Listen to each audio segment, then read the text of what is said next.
Hello, good morning po sa lahat.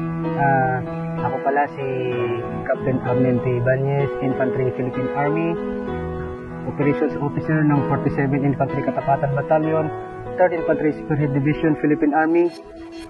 Married to Mrs. Mary Ann Ibanez and blessed with two lovely daughters, namely Elena Nel Bernice Ibanez and Aniela Eunice P. Ibanez. When I was young, so my greatest dream talaga is to become a soldier in order to promote peace and order sa ating bayan. And of course, yung pamilya ko is halos nasa gobyerno. That's why na-influence ako to be one of the noblest profession in the Philippines, which is to be a member of the Armed Forces of the Philippines. My first assignment is noong 2017, na-assign ako sa 47 IB bilang isang platoon leader ng Alpha Company. And then, naging executive officer ako sa Bravo Company. Tapos, naging company commander ako ng Charlie Company, 47 IB, year 2021 up to 2023. So, sa experience ko, or naging challenging experience ko during my platoon leader years is that nung time na magkaroon kami ng combat operation somewhere in Bohol, tapos kasama ko yung misis ko sa kampo that time.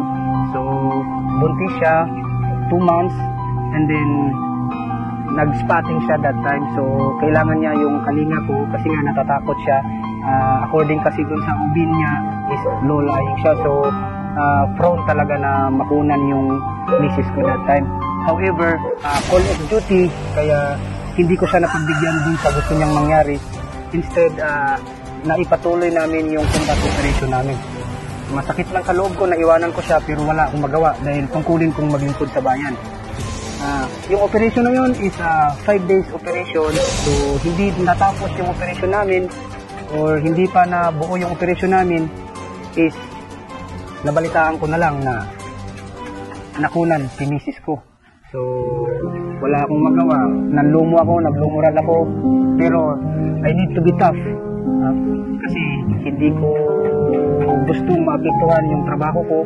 At the same time, ayaw kong maipakita sa tropa na naglulumural ako. Kaya, yun, naging optimistic or naging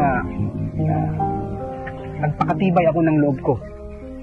So, we've been together as boyfriend-girlfriend since 2013 doon sa San Fernando, Pampanga, no? Yung misis ko is a very supportive girlfriend that time. Lagi siyang nasa likuran ko whenever I tell all my ambitions in life until nakapasok ako sa military service year 2015.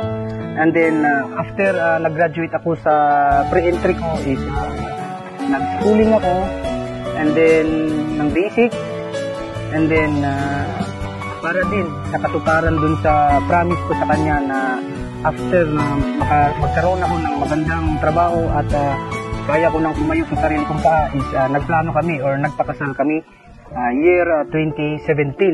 So 2 years din kaming hindi nagkaroon ng anak dahil yun nga, dahil sa trabaho. So mahirap na ipagsabay yung pagbubuo sa pamilya at sa paglilingkod sa bayan.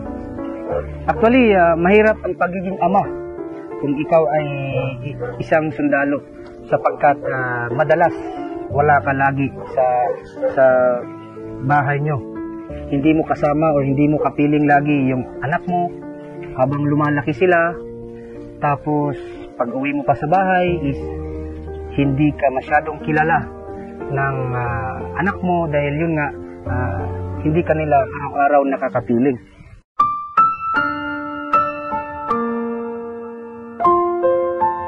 So bawat break mo, halimbawa 15 days or 17 days break mo is minamaximize ko na talaga yung pagiging isang ama sa kanila. Tinutulungan ko si misis sa mga gawaing bahay at the same time sa pag-aalaga ng aming mga anak para nang sa ganun makabawi ako sa pagkukulang ko bilang isang ama sa 2 kong anak. Para sa ating mga magigiting na tatay, ama, daddy, lalo na sa mga amang sundalong kagaya ko, ang masasabi ko lang sa inyo, keep pushing lang sa goals and ambisyon para sa ating pamilya. Saludo po ako sa lahat ng mga sundalong ama dahil hindi biro ang sakripisyo na ginawa natin para sa mapanatili ang kapayapaan sa ating lipunan at para din sa ating pamilya na naiwan sa ating tahanan. Lalo na sa mga paglilingkod sa bayan, ingat po tayo lahat dahil mayroong asawa at mga anak tayong nag-aantay sa ating pag-uwi. Happy Father's Day po sa lahat ng ama, tatay, daddy. Maraming salamat at mabuhay ang mga nagigiting na ama.